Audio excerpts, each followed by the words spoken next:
وحده لا شريك له وأشهد أن محمدا عبده ورسوله الذي لا رسول ونبي بعده صلى الله وسلم على عبده ورسوله محمد وعلى آله وصحبه ومن تبعهم بإحسان إلى يوم الدين أما بعد. Yang kami hormati segenap takmir Masjid Al-Mundar Sabang Purbalingga, yang kami hormati pula segenap hadirin dan hadirat, segenap jamaah salat maghrib Masjid Al-Mundar Sabang Purbalingga, rahimani wa rahimakumullah.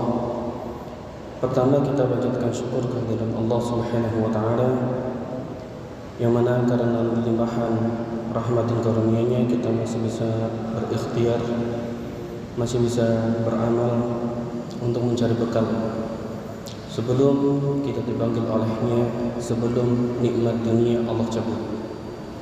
Mudah-mudahan kita tetap istiqamah hingga ajal menjemput kita.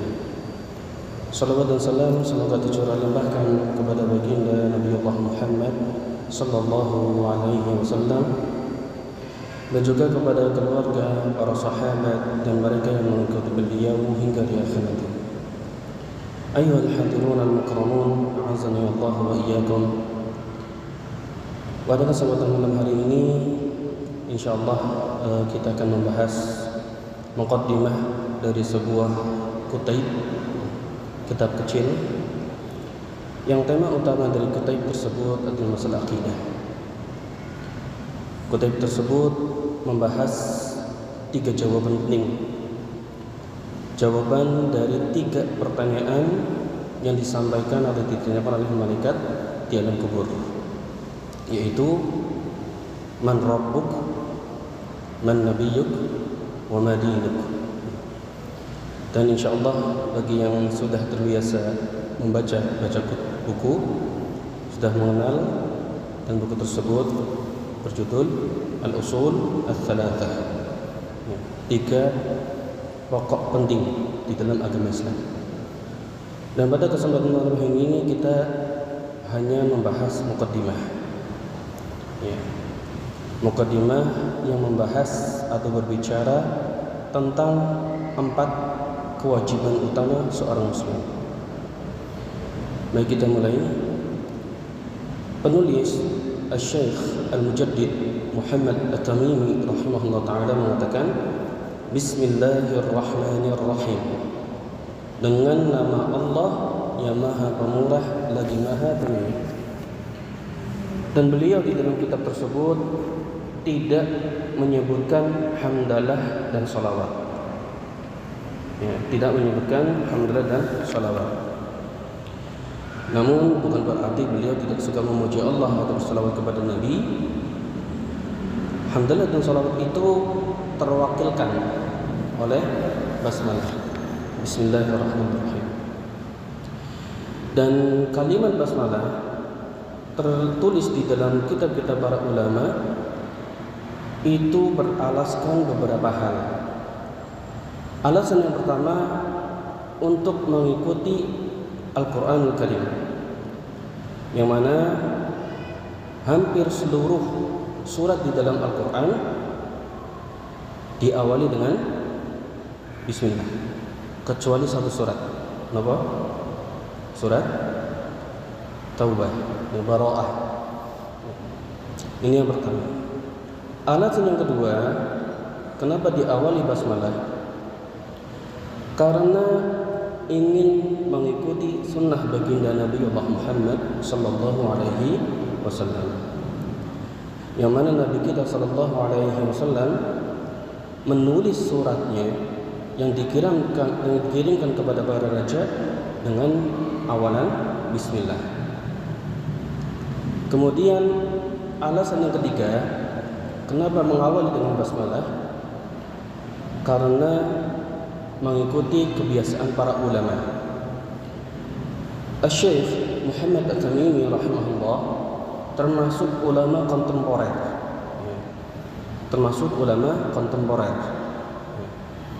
Sedangkan para ulama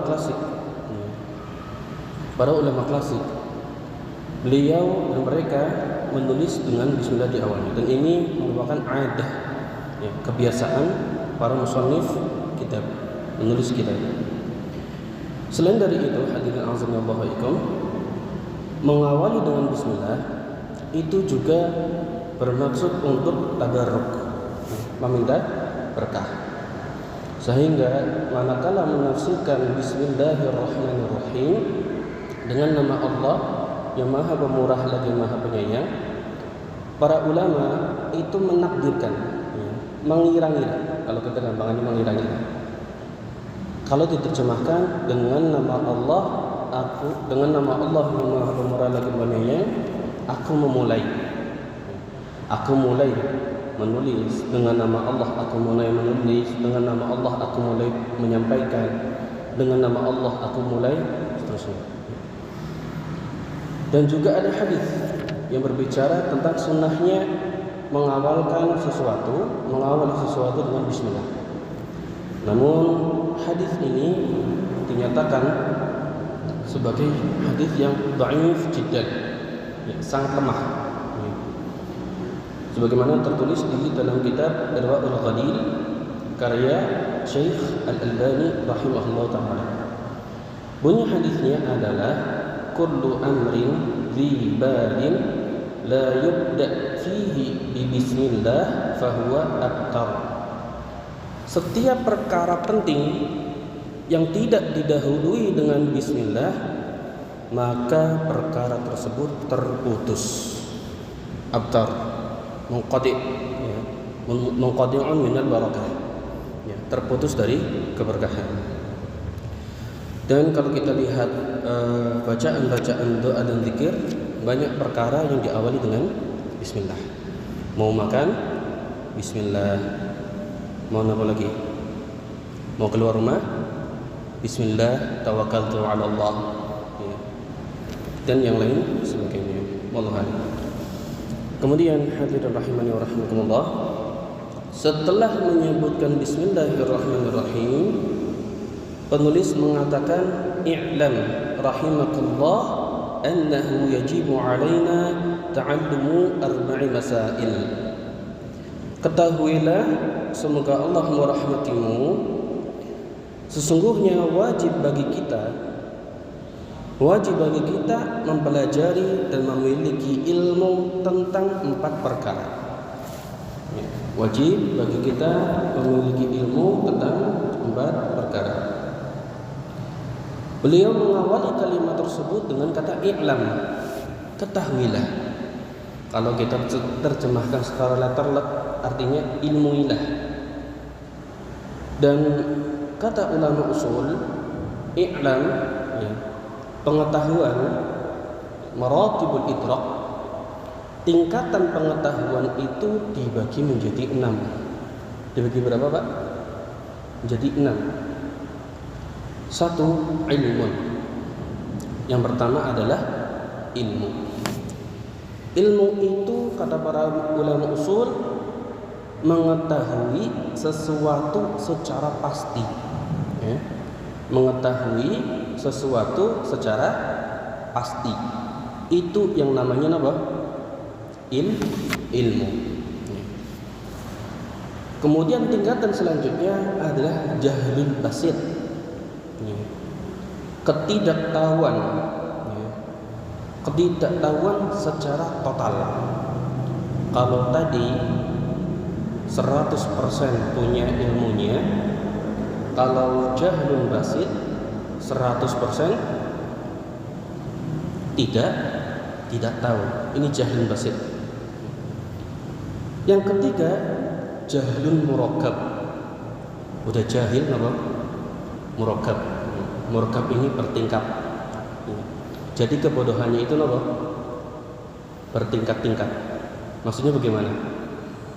Maksudnya adalah dia mengira sudah tahu akan sesuatu, padahal pengetahuannya itu menyelisihi kebenaran. Jelas?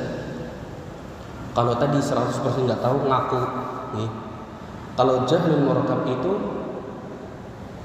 wis orang ngerasa salah, ngerasain apa? Bener. Nah, ini jahlul murakkab. Makanya dikatakan murakkab, bertingkat-tingkat. Sudah. Yang keempat, wahm.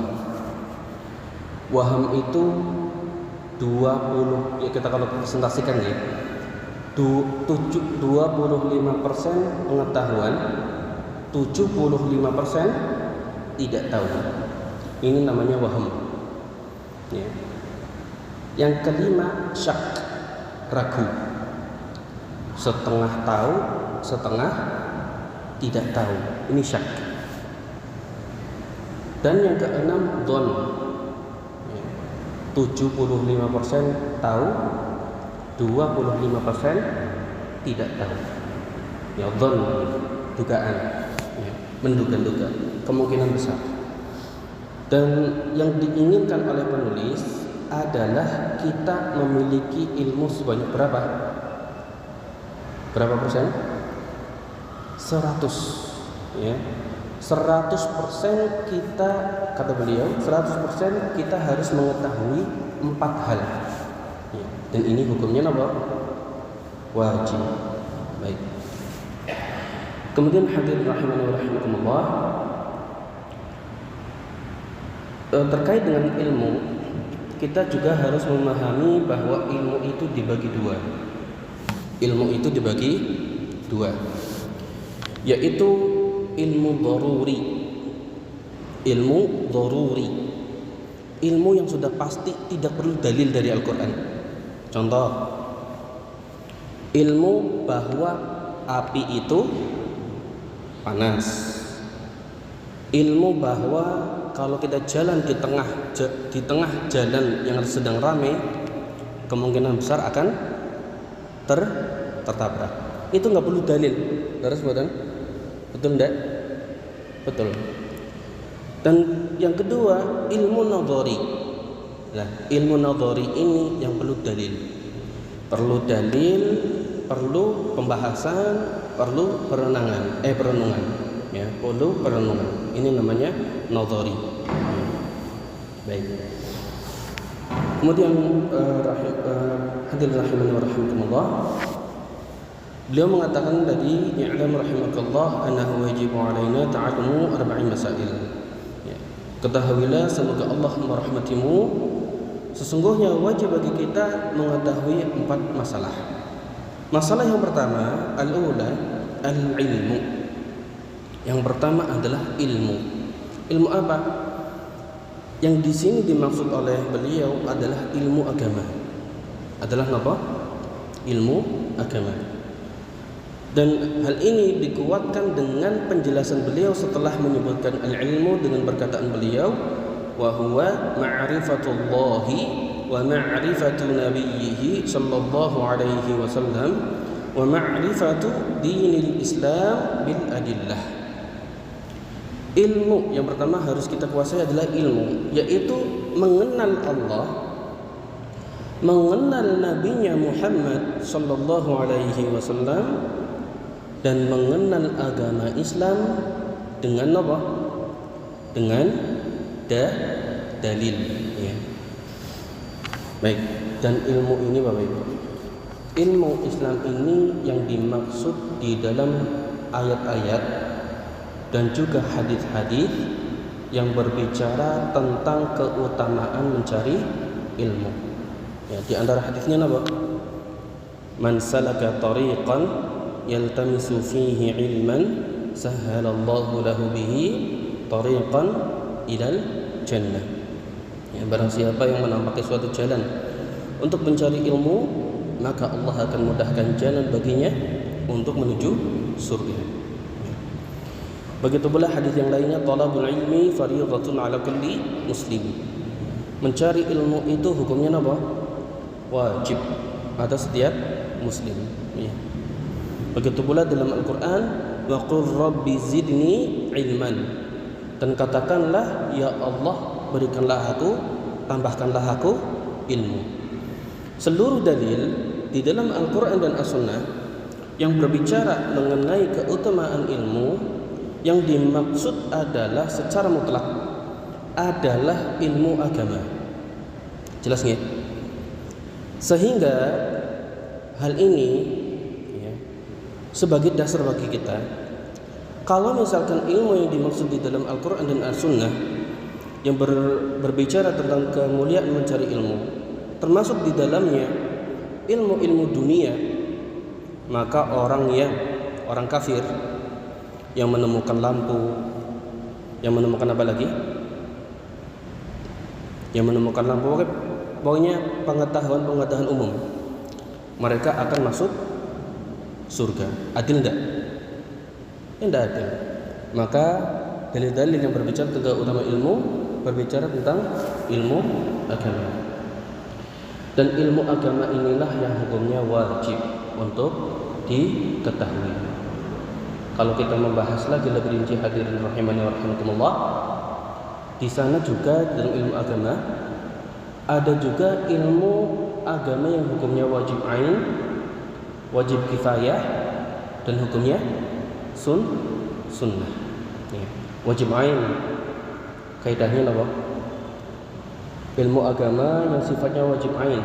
Contohnya apa?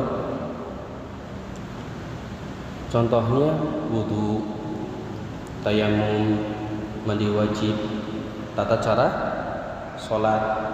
Ya sebentar lagi nih bulan puasa, berarti harus mencari ilmu tentang puasa. Ya. Kemudian fardu kifayah. Ya. Contohnya apa?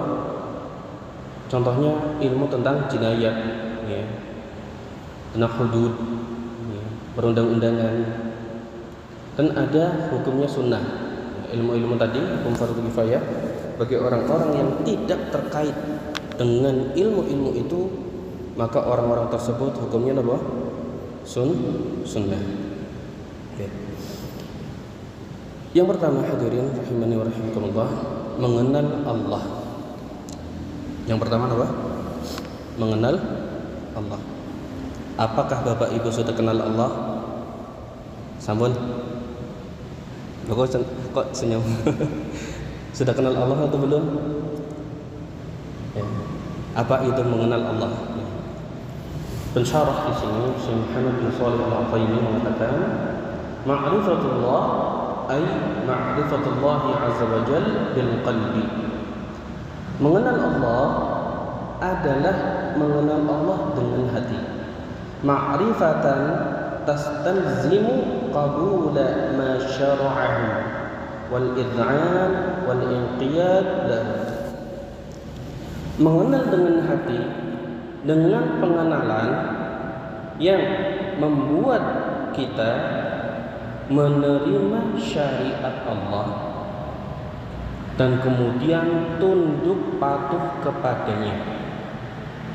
Berarti mengenal Allah itu adalah pengenalan yang mengantarkan kita kepada apa? Ketaatan. Ya.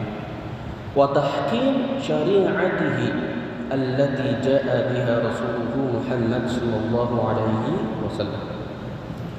Dan pengenalan tersebut juga mengantarkan kita untuk menjadikan syariatnya sebagai hukum di dalam hidup kita, sebagaimana syariat tersebut dibawa oleh Kanjeng Nabi Muhammad sallallahu alaihi wasallam. Dan bagaimana kita mengenal Allah?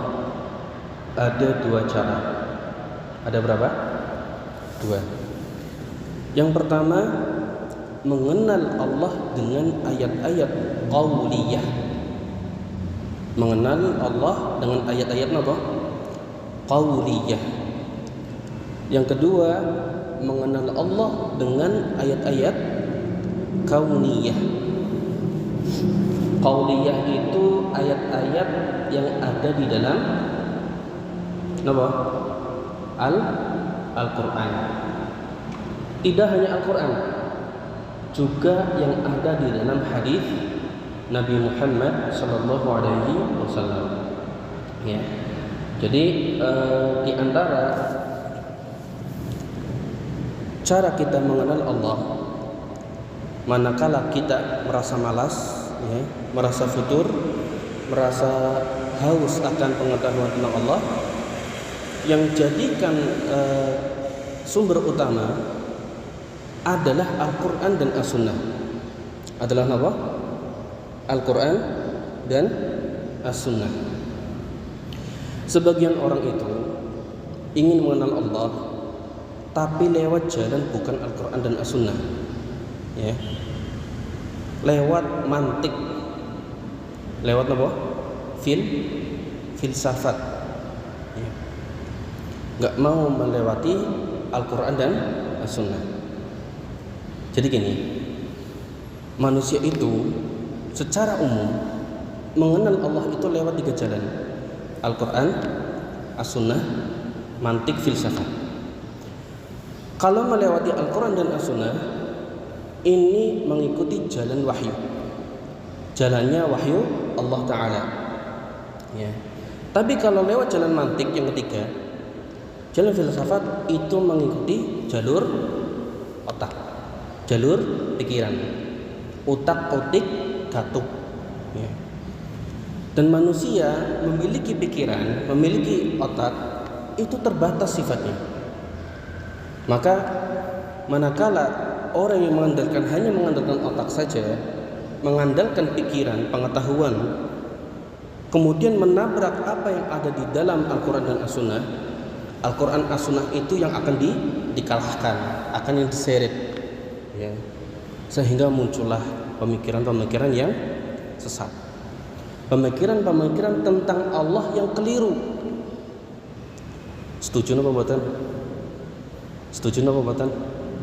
Dan Indonesia ini kalau kita katakan kasar, Indonesia ki pabrike gini apa buatan?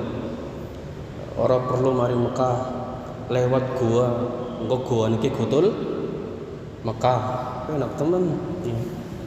Kemudian ada orang yang mengaku bisa bahasa semut,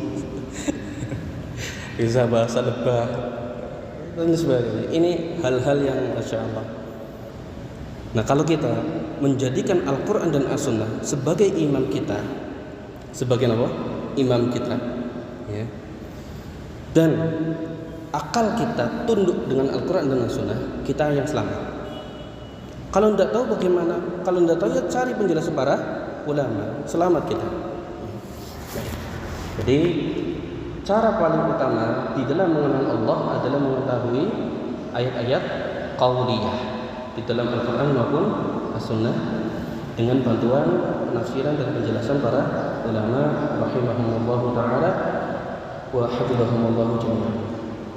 Kemudian cara mengenal Allah yang kedua adalah mengenal dengan ayat-ayat kauniyah, ya, ayat-ayat kauniyah.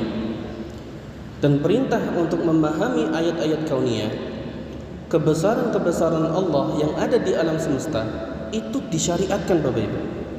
Kita melihat langit yang luas, kita melihat gunung selamat yang besar, kita melihat laut dan samudra yang begitu luas, kita melihat fenomena alam, bencana alam dan yang lain sebagainya, ya. Kemudian kita melihat itu semua dan muncul keagungan Allah, itu diperintahkan oleh Allah. Di dalam ayatnya yang berbunyi, wa fil ardi ayatul lil muqinin. Dan di muka bumi ada tanda-tanda bagi orang yang tunduk, ya. Wa fi anfusikum. Jangankan di alam semesta, hadirin rahimani wa rahimakumullah. Kata Allah wa fi anfusikum. Dan juga ayat-ayat yang ada di dalam diri-diri kalian. Masya Allah, ya. Bagaimana Allah membuat jantung kita bisa berdetak otomatis, tidak bisa manual. Nafas kita otomatis. Kemudian tubuh kita Allah karuniakan rasa lelah. Coba kalau tidak lelah, umur kita pendek atau panjang? Pendek, ya. Allah jadikan alarm, ya. Dan yang lain sebagainya. Masya Allah, ya. Baik, jadi kita disuruh oleh Allah itu mengenal Allah, mengenal dirinya. Dan Allah Ta'ala sudah berkali-kali mengenalkan diri kepada kita. Allah Ta'ala sudah berkali-kali mengenalkan dirinya kepada kita. Di mana? Di Al-Quran. Sehingga kalau kita membuka Al-Quran, tidak ada satu halaman pun di dalam Al-Quran kecuali pasti ada namanya Allah. Kemudian Allah juga mengenalkan dirinya dengan alam semesta. Bagaimana langit terbentang luas, bagaimana awan yang berisi air Allah jadikan turunnya seperti apa? Nyicil apa ini namanya? Rintik-rintik. Ya. Kalau Allah bikin langsung biuk dalam satu kali penurunan hujan, mampu betul? Mampu. Tapi kalau itu terjadi, bumi kita akan hancur. Ya. Masya Allah. Bagaimana Allah jadikan di dalam satu kebun Allah munculkan banyak sekali buah. Bahkan di dalam satu pohon Allah jadikan satu buah rasa manis, satu buah rasa kecut, satu buah rasa pahit. Masya Allah. Ya. Dan banyak sekali tanda-tanda kebesaran Allah. Ya. Sehingga hadirin rahimakumullah, dengan banyaknya pengenalan Allah Subhanahu wa taala, hendaknya kita juga mengenal Allah. Ya. Mengenal Allah Subhanahu wa taala. Muncul rasa takut, muncul rasa dekat, muncul iman kepada Allah, muncul janji-janji Allah manakala kita beribadah, muncul ketakutan manakala kita bermaksiat. Baik. Kemudian ilmu yang pertama mengenal Allah, yang kedua mengenal Nabi Muhammad sallallahu alaihi wasallam. Apa yang dimaksud dengan mengenal nabinya? Kata musyarah Syekh Muhammad bin Shalih Al-Utsaimin, mengenal nabi artinya adalah ma'rifatu rasulih Muhammad sallallahu alaihi wasallam, mengenal nabinya, utusannya Muhammad sallallahu alaihi wasallam, al-ma'rifah, dengan satu pengenalan allati tastalzimu qabula ma jaa bihi min huda wa dinil haqq, dengan pengenalan yang mengantarkan seseorang untuk meraih hidayah dan berjalan di atas agama yang benar. Wa tasdiqihi fima akhbara, kemudian membenarkan apa yang disampaikan oleh Nabi Muhammad sallallahu alaihi wasallam. Wa imtithal amrihi fima amara, kemudian melakukan perintah-perintah beliau. Wajtinab ma naha anhu wa zajara, dan menjauhi apa yang dilarang dan diwanti-wanti untuk dijauhi oleh beliau. Wa tahkimi syari'atihi wa ridha bi hukmihi, kemudian pengenalan Nabi kita Muhammad, pengenalan kepada Nabi kita Muhammad SAW juga mengantarkan kita kepada berhukum dengan syariat Nabi Allah Muhammad sallallahu alaihi wasallam.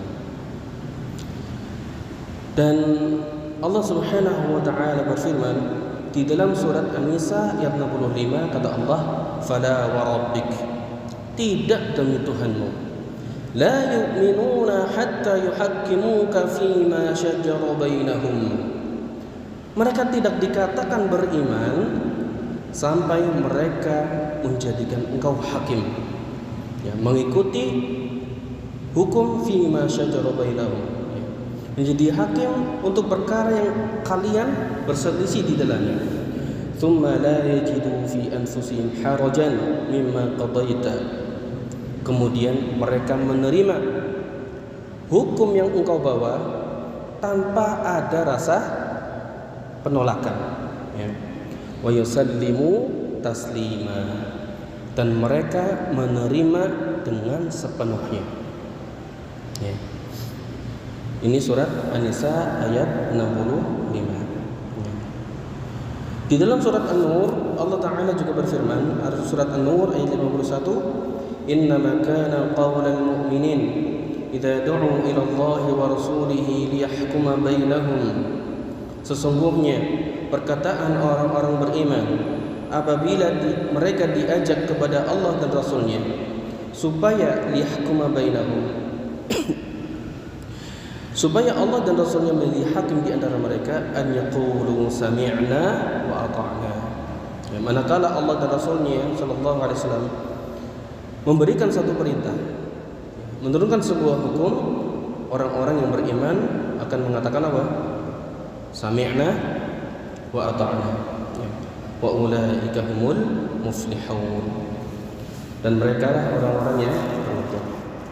Kalau misalnya, Masya Allah, kalau misalnya sudah mengetahui, ya, sudah mengetahui syariatnya, sudah disampaikan dengan cara yang terbaik, ya, apa yang akan terjadi manakala kita menyelisih Nabi kita Muhammad sallallahu alaihi wasallam? Di dalam surat An-Nur ayat 63 ada ancaman untuk orang-orang yang demikian. Kata Allah, "Falyahdharil ladzina yukhalifuna 'an amrihi an tusibahum fitnah aw yusibahum 'adzabun alim." Maka hendaklah takut, falyahdhar, hendaklah takut.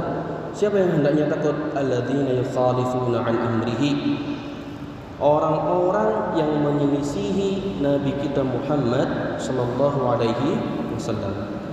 Apa yang ditakutkan manakala kita menyelisihi Nabi kita Muhammad sallallahu alaihi wasallam? An tusibahum fitnah.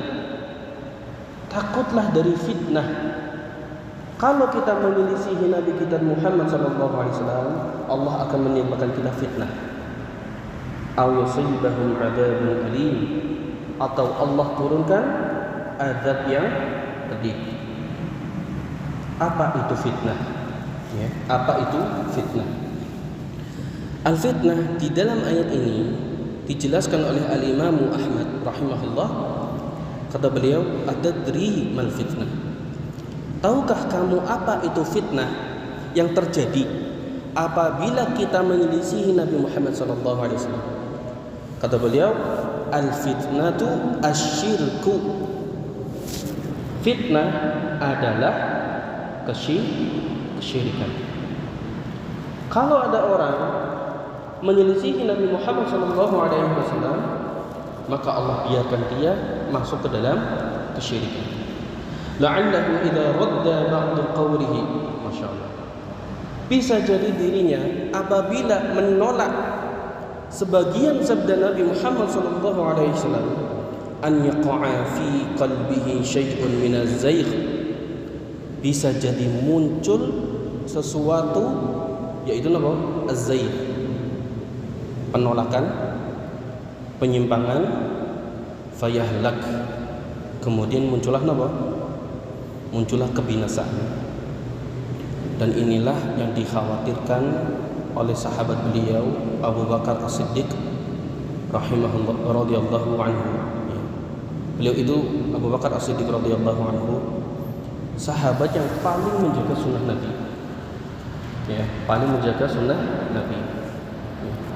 Dalam perkara yang saat ini, di zaman ini kita mengatakan itu hanya sunnah, ya, beliau itu khawatir, bisa jadi, aku khawatir bisa jadi dengan meninggalkan sunnah Nabi, aku jadi berpaling.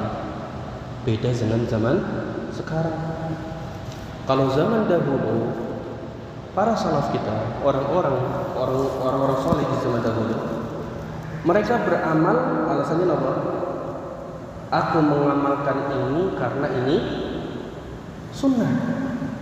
Aku mengamalkan ini karena ini sunnah. Sementara orang-orang zaman sekarang, aku tidak mengamalkan ini karena ini sunnah. Betul apa betul? Ya. Orang zaman dahulu mengatakan kami melakukan ini karena ini sunnah. Orang zaman sekarang mengatakan kami meninggalkan ini karena ini sunnah. Katanya sama, tapi rasanya beda. Dan perlu kita tahu ya, sunnah, kata sunnah, wajib, sunnah, mubah, makruh, haram, itu muncul di zaman para imam mazhab. Ya. Sebelum sebelum para imam al-mazhab, a'imah al-mazhab, tidak ada tingkatan-tingkatan ini. Ya. Tidak ada pembagian klasifikasi secara rinci, sehingga mereka memandang, oh ini pernah dilakukan Nabi, saya lakukan. Oh ini tidak pernah Rasulullah lakukan, saya tidak lakukan. Ya. Wallahu a'lam bishawab. Itu hanya tambahan tersebut. Kemudian terakhir, yang dimaksud dengan al-ilmu adalah ma'rifatu dinil Islam. Ya, ma'rifatu dinil Islam, mengetahui agama Islam. Kata Islam itu dijelaskan oleh para ulama bermakna dua, makna umum dan makna khusus. Makna umum adalah istislam. Ya. Makna umum adalah istislam, artinya beribadah kepada Allah Ta'ala dengan syariat yang dibawa oleh para rasul bahkan sebelum Rasulullah Muhammad Sallallahu Alaihi Wasallam. Ya. Sebagaimana hal ini disebutkan di dalam surat Al-Baqarah ayat 128. Ayat 128 surat Al-Baqarah. Nabi Ibrahim alaihissalam berdoa kepada Allah, Rabbana waj'alna muslimaini laka. Ya Rabb, jadikanlah kami, aku dan Nabi Ismail, seorang dua muslim, ya, sebagai dua orang muslim. Wa min dzurriyyatina ummatan muslimatan, dan juga anak keturunan kami sebagai muslim juga. Kata muslim digunakan oleh Nabi kita Ibrahim alaihissalam. Dan makna khusus adalah agama yang dibawa oleh Nabi Muhammad Sallallahu Alaihi Wasallam. Ya. Dan ini yang berlaku di alam semesta. Ya. Zamannya atau pengikutnya Nabi Musa, mereka muslim, tapi muslimnya Nabi Musa. Zamannya Nabi Isa, muslim juga, tapi muslimnya Nabi Isa. Manakala Rasulullah SAW turun, ya, diutus jadi Rasul, maka tidak ada Muslim selain Muslimnya Nabi Muhammad SAW. Hal inilah yang dikuatkan di dalam surat Al-Imran ayat 19. Inna dina indallahil Islam. Sesungguhnya agama di sisi Allah hanyalah Islam, yaitu Islam yang dibawa oleh kanjeng Nabi Muhammad Sallallahu Alaihi Wasallam. Ya. Dan apabila ada orang yang tidak mau mengikuti ajaran Nabi Muhammad Sallallahu Alaihi Wasallam, maka itu tertolak. Di sisi Allah tidak berlaku lagi, tidak ada manfaatnya sama sekali. Ya. Bahkan Allah Taala berfirman mengancam orang-orang yang tidak mengikuti Nabi Muhammad Sallallahu Alaihi Wasallam dalam surat Al-Imran ayat 85, wa may yabtaghi ghairal islami dinan, barang siapa yang mencari agama selain Islam, falan yuqbala minhu, maka Allah tidak akan menerimanya, wa huwa fil akhirati minal khasirin, dan dia di akhirat termasuk orang-orang yang merugi, termasuk orang-orang yang merugi. Dan makna daripada ma'rifatul din Islam itu ada kaitnya, ada kaitannya, yaitu bil adillah. Ya, bil adillah, dengan dalil. Sehingga kita memahami, kita harus memahami Islam hidup dengan dalil. Dalilnya apa? Dalil sam'iyah dan dalil qauliyah. Dalil sam'iyah dan dalil aqliyah. Ya. Dalil aqliyah adalah dalil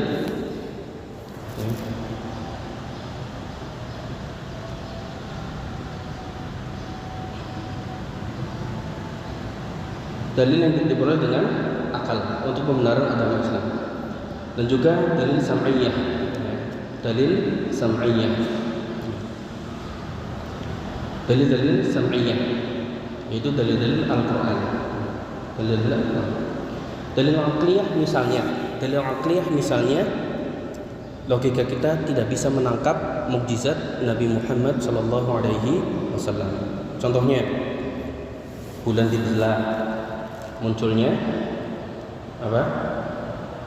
Munculnya air, betul ya? Betul. Munculnya air di tangan beliau Sallallahu Alaihi Wasallam. Dan termasuk apa itu? Termasuk di dalam syariat. Itu bisa kita peroleh dari aqliyahnya. Ya, kita bisa mempelajari satu cabang ilmu alat namanya maqasid syar'iyyah, ya, maksud-maksud syariat. kita akan menemukan di sana ternyata agama Islam kita ini agama yang sangat indah, agama yang sangat adil, ya. Dan tidak mungkin kalau bukan wahyu dari Allah, Rasulullah nggak bisa membuat syariat seperti itu. Dan ternyata faktanya apa yang Rasulullah bawa merupakan wahyu dari Allah Subhanahu wa taala. Dan ini termasuk dalil aqliyah, memahami apa yang ada di dalam syariat, mukjizat-mukjizat beliau dan yang sebagainya, yang membuktikan bahwasanya agama Islam ini adalah agama yang paling benar. Wallahu a'lam bishawab. Qadarallahu wa syafa'an. Kita ini bisa menyampaikan satu sebagai barangkali nanti untuk formulir saja ini, untuk melengkapi rasa keinginan tahuan kita. Yang pertama, kewajiban kita adalah berilmu, yaitu mengenal Allah, Rasulnya dan Nabi Muhammad SAW, mengenal Allah, Rasulnya, agamanya dengan dalil. Yang kedua, beramal.